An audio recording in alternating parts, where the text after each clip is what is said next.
Hello friends, welcome to my YouTube channel. আমি তন্ময়। আজকে আরও একটি বিশেষ গুরুত্বপূর্ণ ভিডিও নিয়ে চলে এসেছি তোমাদের সামনে।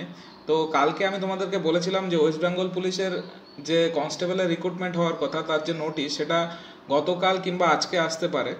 তো দেখো, তোমাদের সেই নোটিশটা আজকে চলে এসছে। কত কি ভ্যাকান্সি আছে সব কিছু বলে দেবো। তো ভিডিওটি প্রথম থেকে শেষ পর্যন্ত দেখো। আর যারা আমার চ্যানেলে নতুন আছো তারা অবশ্যই আমার চ্যানেলটিকে সাবস্ক্রাইব করো। আর যারা আগে থেকে আছো তারা ভিডিওটি ভালো লাগলে লাইক অ্যান্ড শেয়ার করো। তো চলো আমরা এখন অফিসিয়াল ওয়েবসাইটে চলে যাই।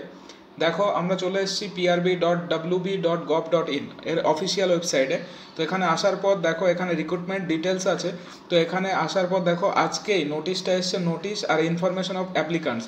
তো শর্ট নোটিশটা তোমরা এখান থেকে দেখে নিতে পারো। আমি যে অ্যাপ্লিকান্ট ইনফরমেশন সেটা বের করে দিচ্ছি তোমাদের সামনে। তো দেখো, এখানে পুরো West Bengal police recruitment board, এখান থেকে আরক্ষ ভবন সেকেন্ড ফ্লোর, এখান থেকে নোটিশটি বের হয়েছে। তোমাদের ভ্যাকান্সি আছে টোটাল 10,255টা। তার মধ্যে মেলদের আছে 7,228টা আর ফিমেলদের আছে 3,027টা। তো এর ভিতরে অনেক কিছু আছে, রিজার্ভেশন, সিভিক ভলেন্টিয়ার্সদের ভ্যাকান্সি আছে। তো তোমরা দেখে নিও সব ঠিকঠাকভাবে।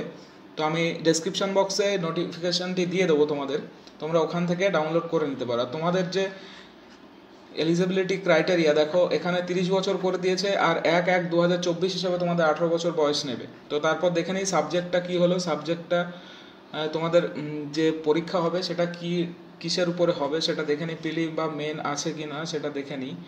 এই যে method to be recruitment, written examination হবে তোমাদের 85 নাম্বারের। আর তোমাদের হচ্ছে তারপরে হয়ে যাবে যে ফিজিক্যাল মেজারমেন্ট টেস্ট আর ফিজিক্যাল এফিসিয়েন্সি টেস্ট, তারপরে ইন্টারভিউ আসবে। তোমাদের কিন্তু এবার একটাই পরীক্ষা হতে চলেছে, যেরকমটা তোমরা আগে থেকে শুনেছিলে আশা করি। তো দেখে নিও তোমরা নোটিফিকেশানটি।